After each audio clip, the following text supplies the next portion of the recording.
You know, Atlanta traffic is not good. It's going to be getting even worse as the population grows. It's the elephant in the room that people just seem to be nibbling on. Most of the conversation seems to be on how to handle ever more vehicles on existing roads like I-285.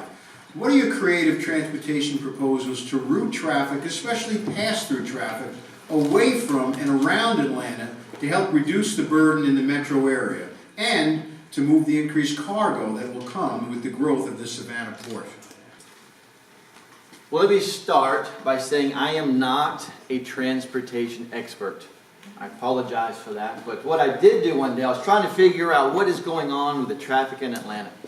And I was sitting in my office and I was looking at the map of Georgia. And what I saw just kind of hit me in the head. Every single road here in Georgia leads to one spot. Atlanta. The I-85-75 connector. All the roads lead right there. And when you look at all the traffic that goes through Atlanta, about 30% of that is pass-through traffic. It's coming from the ports and so on and so forth.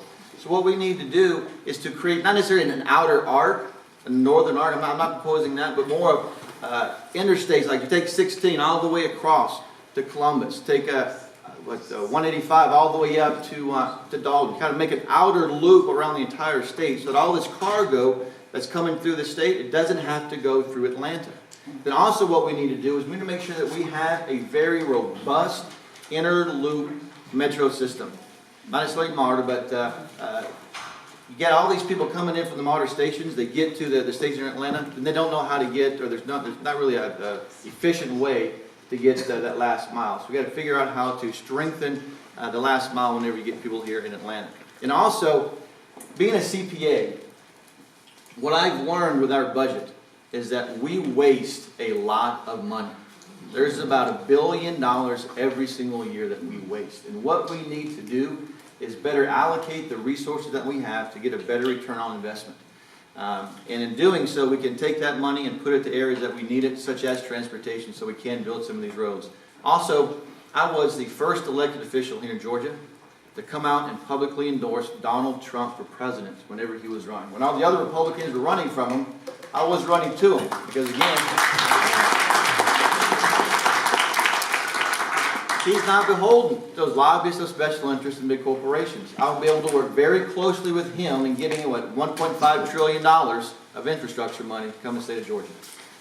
Great question. So when I say I want to have a more limited and focused government that delivers results for taxpayers, we've got to focus on the core competencies in our funding. And career politicians have candidly focused on so many other things that we've let our transportation funding dwindle over time.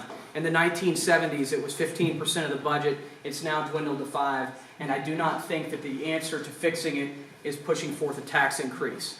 One of my chief opponents, Casey Cagle, pushed the largest tax increase in the history of our state because of transportation, and I voted against it because we need to do the hard work in the budget of prioritizing it. We have so many projects that we're behind on. The truck transit route from expanding I-16 west and moving it to Columbus or LaGrange, and then moving north and tying into I-75 in the Cartersville area would allow the increased truck traffic that's going to be coming from the ports to circumnavigate Atlanta. Our 18-wheelers basically that are filling our roads account for about 11 cars. And so we need to get those commercial traffic off the road so that we can live and work and have a better time getting to and from work. We need to make a northern arc connecting I-75 and I-85 so that if you're from Dalton and trying to get to Gwinnett, you don't have to come through Atlanta. You can go ahead and peel off and make that connection north. There's so many projects that have been put forth. It's not that the ideas aren't there. It's the willingness to fund them. And that's why my brief time in the Senate, I found, again, it's not ideas that we're lacking. We've got great ideas. We need to have the willingness to fund them, and we need to put more money from the general fund into transportation and have the courage to fund these things that we know we need to not only reduce traffic congestion, but move our region to the next level. Yep. So on the Savannah port, we've got a 7-to-1 ROI. Every dollar in pays out 7. And that is especially good for Southeast Georgia and our agriculture and our forestry community. So with the balance sheet that Governor Deal's left us, I think we should be considering, can we accelerate that to stay ahead of Charleston, Jacksonville, and Norfolk? As y'all know, that's going to put more pressure on Metro Atlanta because a lot of those containers have got to go to Birmingham, Chattanooga. You could easily envision a trucking route, an outer bypass. By the way, we're the only major metro city in all the southeast United States that doesn't have an outer bypass. And there's an inland port up above Cartersville. There's an inland port below Macon. We could have something running north and south there that would divert some of the port traffic and relieve the congestion we already face. I think we could ask trucking companies and logistics companies to pay a per trip fee, probably pay for over half that road, and they would be happy to do so because they make more money not sitting next to you on the downtown connector. So I think that is an opportunity to look at. The last thing I tell you, and it's something that's a lot cheaper, a lot of cities have synchronized their traffic lights. I mean, that's not like putting a man on Mars. All right? LA, for example, reduced their traffic by an estimated 17 to 21%. So if we got opportunities to get more throughput and leverage out of asphalt we've already paid for, we ought to be doing that. Now, the last piece of it is, in our state, we've usually been visionaries in infrastructure. We had an airport that mattered before it was clear travel's going to be the thing. Eisenhower said, let's do interstates, and this has been a bed for that. We need to be building a transportation system for 30 years down the road. We need to be thinking that there's going to be a lot of autonomous cars and trucks and that sort of thing driving. We need to be thinking about an interstate that's got a Wi-Fi canopy over it where the cars are connected and they're synchronized. So it's not just build some more things, it's build some more things understanding what 30 years look like. And again, as someone that's run a large technology business, that's not just how I made my living. Literally, my customers are driving those sorts of innovation changes in our society. Well, you know, somebody that was in the private sector, as I told y'all, for over 30 years now, the first thing I did when I got out of the University of Georgia was I was working in construction, started my own company in '93.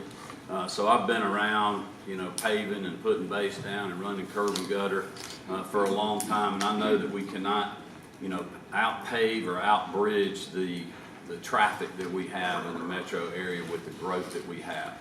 So what I have been telling people that I will do as governor is support projects like the one that quite honestly has the best return on investment, which would be having a 4-lane from Macon over to LaGrange, 4-lane in Highway 27 up to Chattanooga, so we can divert a lot of the truck traffic that doesn't have to come to the metro area off of I-16, which is coming out of the port, coming south of I-75. That will help.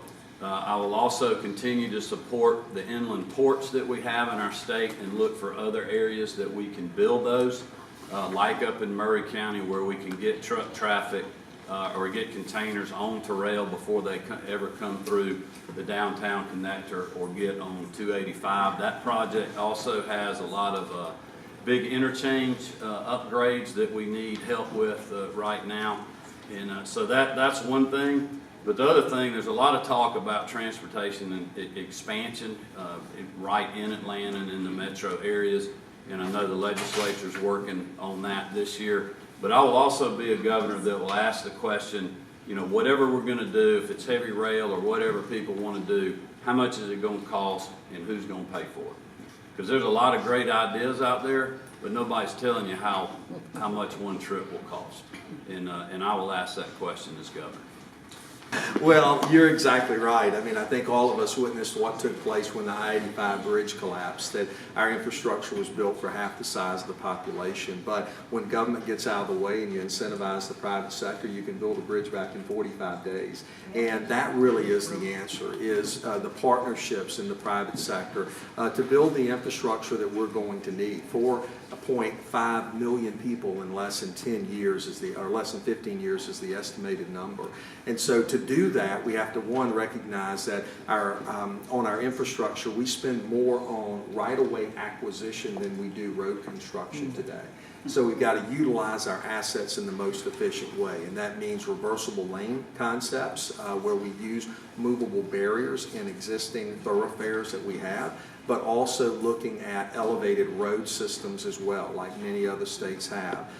This is going to certainly help in terms of the congestion, but we also have to analyze things like what is the return on the investment and the financial proposition for a tunnel under Atlanta. When the last study was done, literally 80% of the congestion reduction was shown through doing that. So we have to think big, we have to think large, and we have to get outside of our comfort zone at times. Transit, particularly rapid bus transit and dedicated thoroughfares, are another part of the solution that we are moving through the legislature this year, and we're excited about what that entails. I would just add, when we look at the Port of Savannah and the impact that that is having, it is remarkable in terms of economic opportunity. But one of the problems that we have is there's so much goods coming in through the port that we actually literally had to allow all the bridges from Atlanta to Savannah to be raised, and that costs us an enormous amount of money to do so. But the reason is we can double deck everything coming out of the port. That's the type of forward thinking that we have to have in order to continue to see economic prosperity.